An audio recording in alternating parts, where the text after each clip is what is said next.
Hello everyone, it's Oprah here, and today we're talking about something super important, our kids and screen time. We all know our little ones love their tablets and cartoons, but how much is too much? That's what we're going to find out today. We'll learn about screen time and how it affects the way our children learn to talk. Get ready for some fun facts and helpful tips. Okay parents, let's get real. Our kids are glued to screens these days. But did you know there are actual guidelines for this? Doctors suggest kids between 2 and 4 should only have about 2 hours of screen time a day. But guess what? Many kids are spending way more time than that. In America, little ones under 8 are clocking in over 2 hours. Now here's the thing. When kids spend too much time glued to screens, they might miss out on important time talking with us. And you know what? Talking and interacting is how they learn new words and how to use them. Some studies even say that too much screen time could lead to kids being slow in learning how to talk. Now hold on. Before you panic, let's not forget that not all screen time is bad. There are some fantastic educational programs out there that can actually help our kids learn. Think about shows that teach them about animals, numbers, or even different cultures. When we watch these shows with our kids and talk about what they're seeing, it can actually boost their vocabulary and understanding. Section 5. So what's the real story? We've been hearing a lot about screen time and its effects on children. Some say it's detrimental, while others argue it can be beneficial. But how do we really know what's true? Let's dive deeper into this topic and uncover the facts. Okay, so we've heard both sides. On one hand, there are concerns about the negative impacts of excessive screen time, such as reduced physical activity, sleep problems, and even behavioral issues. On the other hand, there are arguments that screen time can be educational and provide valuable learning opportunities. So, where do we draw the line? Screen time can be a little bad, but it can also be good. So what's the answer? The key lies in understanding the content and context of screen time. Not all screen time is created equal. Educational programs and interactive games can stimulate a child's mind and foster learning, while passive consumption of content can lead to negative outcomes. Well, it all comes down to balance, just like with everything else in life. Striking the right balance between screen time and other activities is crucial. Encouraging children to engage in physical play, social interactions, and creative pursuits alongside their screen time can help mitigate the potential downsides. The type of shows or games they're watching matters. High-quality, age-appropriate content can enhance learning and development. For instance, educational videos that teach numbers, letters, and problem-solving skills can be highly beneficial. It's important for parents to curate the content their children are exposed to, ensuring it aligns with their developmental needs. How long they're watching matters. Setting time limits on screen usage is essential to prevent overexposure. The American Academy of Pediatrics recommends no more than 1 hour of screen time per day for children aged 2 to 5 years. For older children, it's about finding a healthy balance that doesn't interfere with sleep, physical activity, and other important aspects of their lives. And whether we're engaging with them matters. Co-viewing and discussing content with children can enhance their understanding and make screen time a more interactive and meaningful experience. Parents can ask questions, explain concepts, and relate the content to real-life situations, thereby enriching the learning process. And you know what's super important? Being mindful of the content and the amount of screen time is crucial. But equally important is the quality of interactions children have with their caregivers and peers. These interactions play a significant role in their overall development and well-being. The little ones under 2? They are in a critical stage of development where real-life experiences are paramount. Sensory exploration, physical play, and face-to-face interactions are essential for their cognitive, emotional, and social growth. They learn best from real-life experiences, not screens. For infants and toddlers, the world around them is their best teacher. Engaging with their environment, playing with toys, and interacting with people help them develop essential skills that screens simply cannot provide. So while screens can be a part of their lives, it's the real-world experiences that truly shape their growth and development. Section 6. Big news from scientists. You know how we always want the facts? Well, today we have some groundbreaking news that could change the way we think about screen time and its impact on our children's development.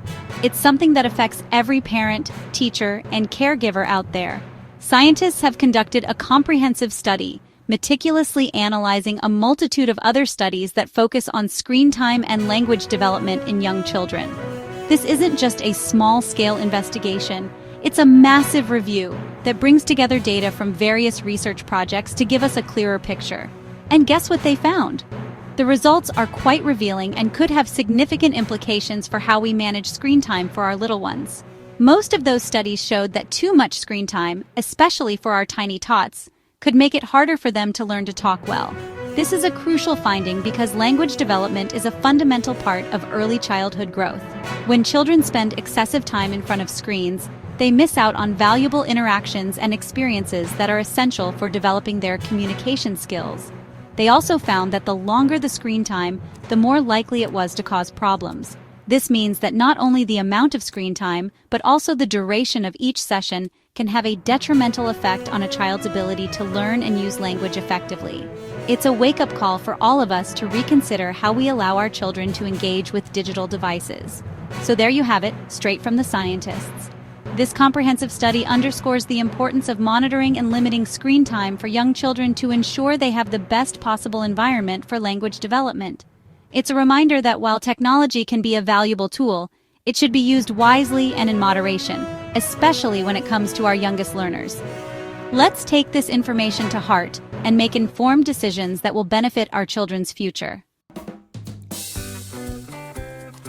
Section 7. Fun activities to get your little ones chattering. All right, now that we know the deal, let's talk about some fun ways to get those little voices booming.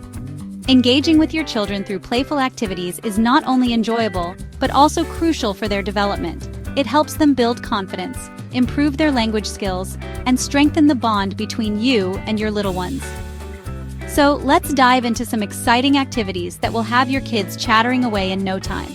For our tiniest tots, we can try babbling back to them, singing songs, and reading stories.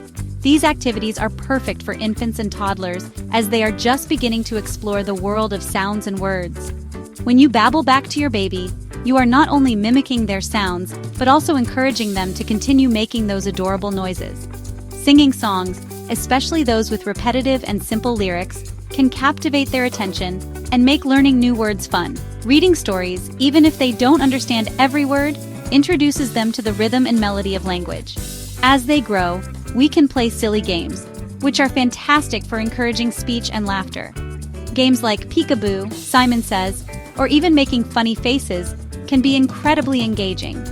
These games not only make your child laugh, but also prompt them to respond verbally. You can also create your own silly games that involve naming objects around the house or making up stories together. The key is to keep the atmosphere light and fun so your child feels comfortable expressing themselves.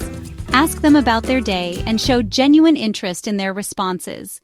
This not only makes them feel valued, but also encourages them to share more. You can ask open-ended questions like, "What was the best part of your day?" Or, "Can you tell me about the game you played with your friends?" These questions require more than a yes or no answer, prompting your child to think and articulate their thoughts. Remember to listen actively and respond with enthusiasm to keep the conversation going, and even get them helping in the kitchen. Cooking together can be a wonderful way to encourage conversation. You can ask them to name the ingredients, describe the steps, or even tell a story about the dish you're preparing. This not only makes the cooking process more interactive, but also helps them learn new vocabulary and concepts. Plus, it's a great way to spend quality time together and create lasting memories. The key is to keep them talking and interacting. Whether you're playing, cooking, or simply chatting, the goal is to create an environment where your child feels comfortable and encouraged to express themselves. Regular interaction helps them develop their language skills, boosts their confidence, and strengthens your bond. So, make the most of these moments and watch your little ones blossom into confident and articulate individuals. Happy chatting! Section 8. A little help goes a long way. Sometimes, even with our best efforts, we might feel like our little ones need a little extra help with their talking. And you know what? That's totally okay. There are amazing people called speech-language pathologists who are experts in helping kids learn to communicate. Don't be afraid to reach out for help if you need it. Section 9. It's time to wrap up. That's all the time we have for today.